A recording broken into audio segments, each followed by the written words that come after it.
नमस्कार साथियों। आज की वीडियो में हम बात करने वाले हैं सत्र 2025-26 का शाला दर्पण पर परीक्षा परिणाम किस प्रकार से जनरेट किया जाना है। कक्षा 1 और 2 के होलिस्टिक रिपोर्ट कार्ड किस प्रकार से जनरेट किया जाएगा। कक्षा 3, 4, 6 और 7 का रिजल्ट ग्रीन शीट किस प्रकार से जनरेट की जानी है, किस प्रकार से अपडेट की जाएगी, सबकी विस्तृत चर्चा हम आज की वीडियो में करने वाले हैं।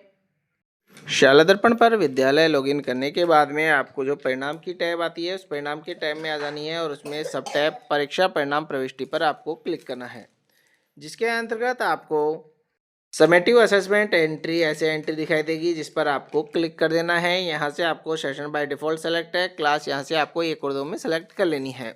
जैसे कक्षा हमने 1 सेलेक्ट कर ली है, उसके बाद में आपको सेक्शन सेलेक्ट कर लेना है, देन आपको शो स्टूडेंट पर क्लिक करना है।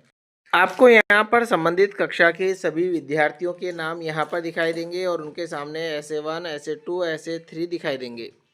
यहाँ पर आपको सबसे पहले SA1, SA2, SA3 की कंप्लीट एंट्री आपको यहाँ पर कर लेनी है। आप जैसे SA1 के जो क्रॉस का साइन है इस पर आप जहाँ क्लिक करते हैं, जैसे आपने इस पर क्लिक किया तो आपको यहाँ पर सबसे पहले बेसलाइन असेसमेंट की एंट्री करना कंपलसरी होती है। बेसलाइन असेसमेंट की एंट्री यहाँ पर जैसे कक्षा स्तर 1 के लिए 1 और कक्षा स्तर 2 के लिए 2 एंटर करना होता है। ये एंट्री करने के बाद में आपको सेव पर क्लिक कर देना है। तो यहाँ पर आप देखेंगे student detail has been add updated successfully. यदि किसी प्रकार का इसमें संशोधन करना हो तो अपडेट पर क्लिक करके आप संशोधन कर सकते हैं।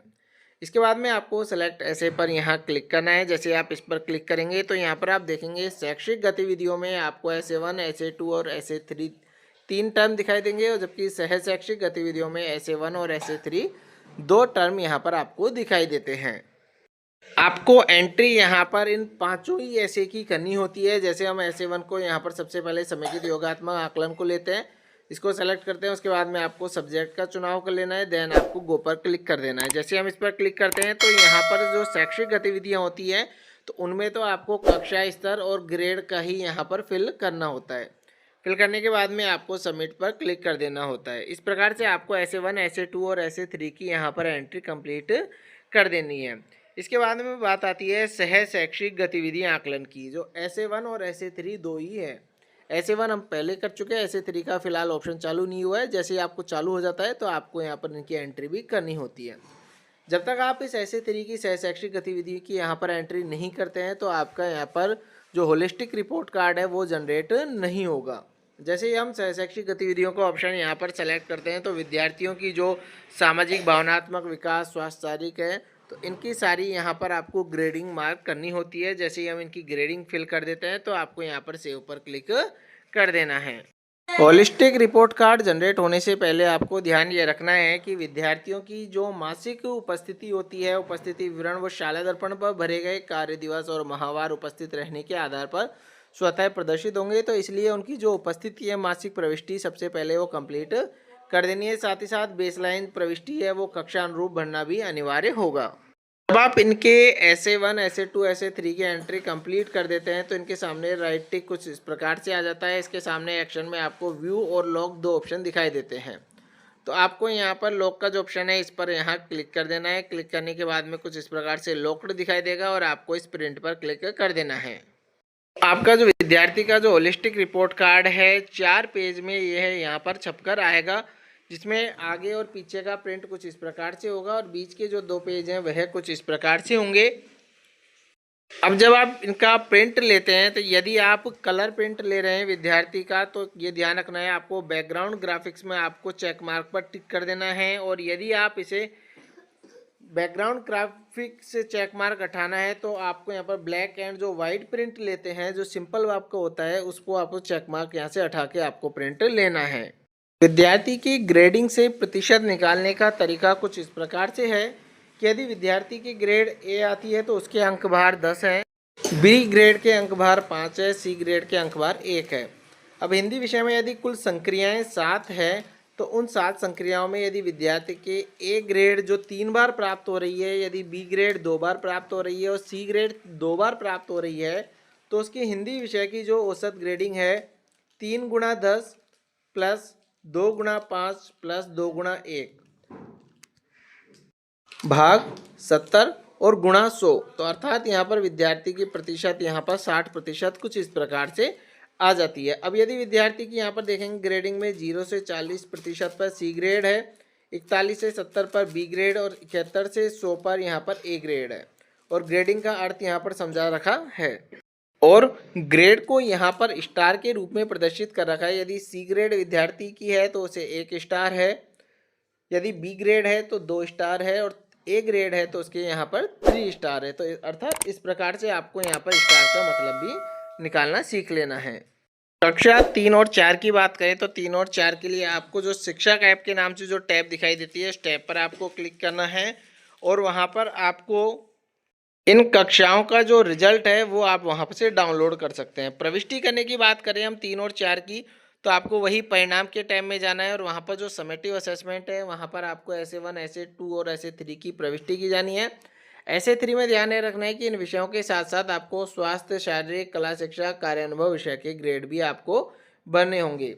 अब जो दक्षता आधारित आकलन का के प्रगति पत्र है उसके साथ ही यहाँ पर आपको ऐसे 1, ऐसे 2 और ऐसे 3 की ग्रेड भी वहीं पर आपको दिखाई देगी। परीक्षा परिणाम शिक्षक ऐप टैब में जाकर डाउनलोड किया जा सकता है, जिसमें दक्षता आधारित आकलन के स्टार और स्थानीय आकलन की ग्रेड भी प्रदर्शित होंगी। कक्षा 6 और 7 की हम बात करें तो कक्षा 6 और 7 का जो परीक्षा परिणाम है वह भी शिक्षक ऐप टैब में ही आपको डाउनलोड का जो विकल्प दिखाई देगा वहाँ से आप डाउनलोड कर सकते हैं। एंट्री की हम बात करें तो एंट्री करने के लिए आपको कक्षा 6 और 7 के रिजल्ट की एंट्री करने के लिए आपको परिणाम के टैब में आना है और वहां पर रिजल्ट एंट्री 2025-26 के टैब पर क्लिक करना है। परीक्षा परिणाम में अंकों की प्रविष्टि करते समय यदि विद्यार्थी का नाम प्रदर्शित नहीं है या विद्यार्थी जिनकी टीसी कार्ड दी उनका नाम भी यदि शो हो रहा है तो यहाँ पर आप देखेंगे रिजल्ट रीसेट डाटा का एक ऑप्शन दिखाई देता है, जिस पर आपको क्लिक करना है। इस पर क्लिक कर यहाँ से आपको कक्षा का चयन कर लेना है और कक्षा का चयन करने के बाद शो पर जैसे आप क्लिक करेंगे तो 2 लिस्ट आपको यहाँ पर दिखाई देती है कि करंट स्टूडेंट और स्टूडेंट इन रिजल्ट। तो आपको यहाँ पर यदि अलग अलग है तो नीचे से यहाँ पर साइनिक स्टूडेंट रिजल्ट डाटा पर आपको क्लिक करना है, तो आपकी यहाँ पर जो विद्यार्थी के नाम है वो यहाँ पर सही हो जाएंगे। अब यहाँ पर जो परिणाम की टैब है उसमें परिणाम प्रविष्टि करते हैं तो प्रथम, द्वितीय, अर्धवार्षिक, तृतीय और वार्षिक परीक्षा में यहाँ पर जो अधिकतम अंक हैं उनमें से अंकों को भरना है। यदि परिणाम प्रविष्टि में विद्यार्थी का नाम प्रदर्शित नहीं हो रहा है उसकी स्थिति में कि आप रीसेट रिजल्ट डाटा भी कर लेते हैं तो आपको विद्यार्थी के जो विषय मैपिंग है उसकी जांच प्रपत्र 7A है वो आपको एक बार चेक कर लेना है। कुल 6 शैक्षिक विषयों का 200 प्रति विषय के अंक भार के अनुसार कुल 1200 अंकों के आधार पर परीक्षा परिणाम की गणना की जाएगी। हिंदी, अंग्रेजी, गणित में 20-20 अंकों के 2 दक्षता आधारित आकलन है, CBA 1, CBA 2, तो कुल 40 अंकों के ही हो जाएंगे। शेष रहे 160 अंकों में 10-10 अंकों के 3 परख हो गए। बाकी अर्धवार्षिक परीक्षा में 35 + 15 है 50 अंक के और 50 + 30 80 जो वार्षिक परीक्षा की हो जाएंगे। विज्ञान, सामाजिक विज्ञान और तृतीय भाषा की बात करें तो 10-10 अंकों के 3 परख, अर्धवार्षिक 70 की और वार्षिक 70 + 30 यानी कि 100 अंकों की वार्षिक परीक्षा आयोजित की जाएगी। शाला दर्पण के परीक्षा परिणाम टैब में जनरेट रिजल्ट टैब से परिणाम अपडेट किया जाएगा। किसी भी विषय अथवा परीक्षा के अंकों में परिवर्तन होने की स्थिति में जनरेट रिजल्ट टैब पर आपको क्लिक कर अपडेट करना होगा, अन्यथा पूर्व के ही अंक प्रोग्रेस रिपोर्ट कार्ड में दिखेंगे। अंकों की प्रविष्टि को लॉक करने के लिए वेरीफाई बटन को क्लिक करें, तभी परीक्षा परिणाम जारी किया जा सकेगा। परिणाम वेरीफाई करने के बाद यदि आपके द्वारा किसी भी परीक्षा के किसी विषय के अंकों में कोई फेरबदल करना है तो अनवेरीफाई का विकल्प दिया जाएगा, जिससे आप अंक बदलाव के बाद पुनः वेरीफाई कर परिणाम जारी कर सकेंगे। परीक्षा परिणाम शिक्षक ऐप टैब में कक्षा का चयन कर डाउनलोड किया जा सकता है, जिसके लिए कक्षा 6-7 का स्थानीय परिणाम वेरीफाई किया हुआ होना आवश्यक है। जिन विद्यालयों में दक्षता आधारित आकलन संचालित नहीं होता वहां सभी विषयों में 3 परख 10-10, अर्धवार्षिक 70 और वार्षिक 100 अंकों का आयोजन किया जाएगा और परीक्षा परिणाम भी वेरीफाइड रिजल्ट के बाद परिणाम टैब से ही डाउनलोड किया जा सकता है। CBA के अंक ऐसे 1, ऐसे 2 प्रत्येक 20 अंकों में शिक्षक ऐप में प्रदर्शित होंगे, जिसे ग्रीन शीट में देखा जा सकता है। ग्रीन शीट कुछ इस प्रकार से दिखेगी, जहां पर आप अपने यहाँ पर नंबर CBA के भी चेक कर सकते हैं। विगत वर्षों में यह देखने में आया है कि अनेक विद्यालयों के द्वारा कक्षा 1-2 के होलिस्टिक रिपोर्ट कार्ड और 3 और 4 के SIQE और CBA आधारित प्रगति पत्र 6-7 की स्थानीय परीक्षा CBA आधारित प्रगति पत्र समय पर डाउनलोड नहीं किए जाते तथा मौखिक तौर पर प्रोन्नत घोषित कर दिया जाता है, जिसके कारण अकादमिक सत्र बदल जाने पर होलिस्टिक प्रोग्रेस रिपोर्ट कार्ड और अंक तालिका में बदलाव करने की संभावना नहीं रहती। अतः इस बात का विशेष ध्यान रखें कि नियत तिथि तक समस्त प्रकार के प्रगति पत्र और अंक तालिका को विद्यालय लॉगिन से डाउनलोड कर सॉफ्ट कॉपी में भी संधारित कर लेवे।